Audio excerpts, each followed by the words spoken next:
D'accord. Et comment avez-vous commencé votre carrière dans le monde de l'entrepreneuriat, justement?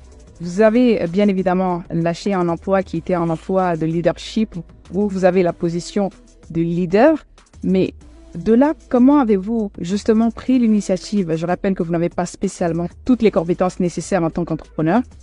Comment vous êtes-vous arrangé simplement à être à la tête de Bloomfield aujourd'hui? Alors, comment ça commence? De toute façon, quand on crée une entreprise, on réfléchit à tout ça avant. Un projet d'entreprise, c'est un projet bien réfléchi. C'est un bien mûri.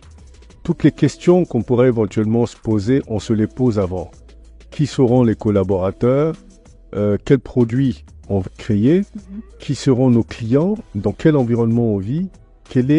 Comment l'environnement va accepter le produit? Comment on pourra intégrer notre entreprise dans l'environnement? Toutes ces questions, on se les pose avant. Et donc, quand on décide de créer, on a toutes les réponses en réalité.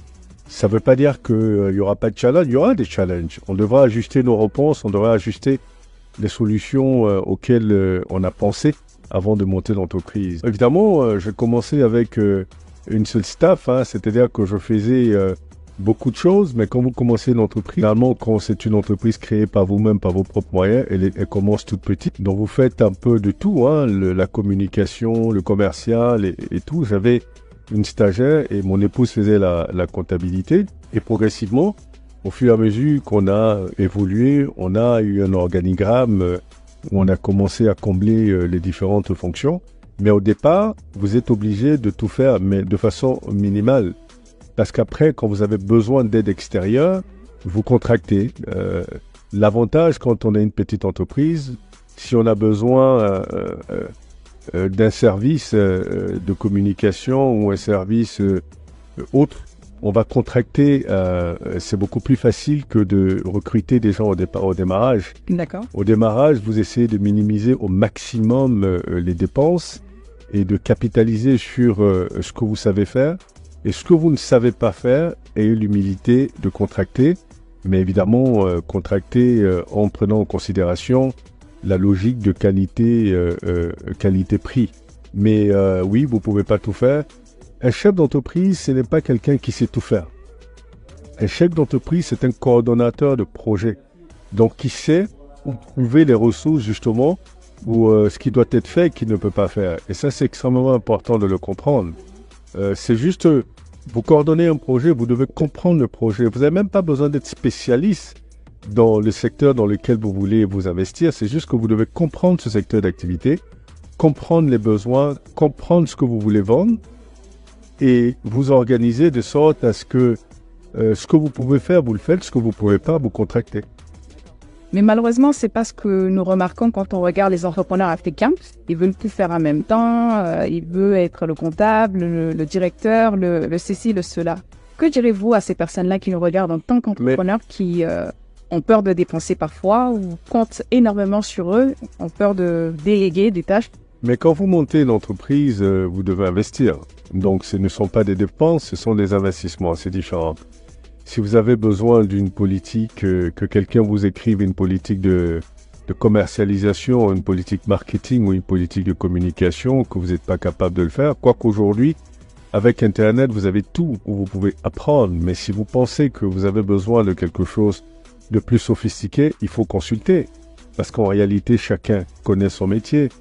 Et il y a des gens qui sont experts dans des métiers particuliers auquel vous aurez certainement à recourir. À ce moment-là, vous contractez et vous faites votre shopping pour voir qui vous propose un travail de qualité à moindre coût. Et ça se trouve.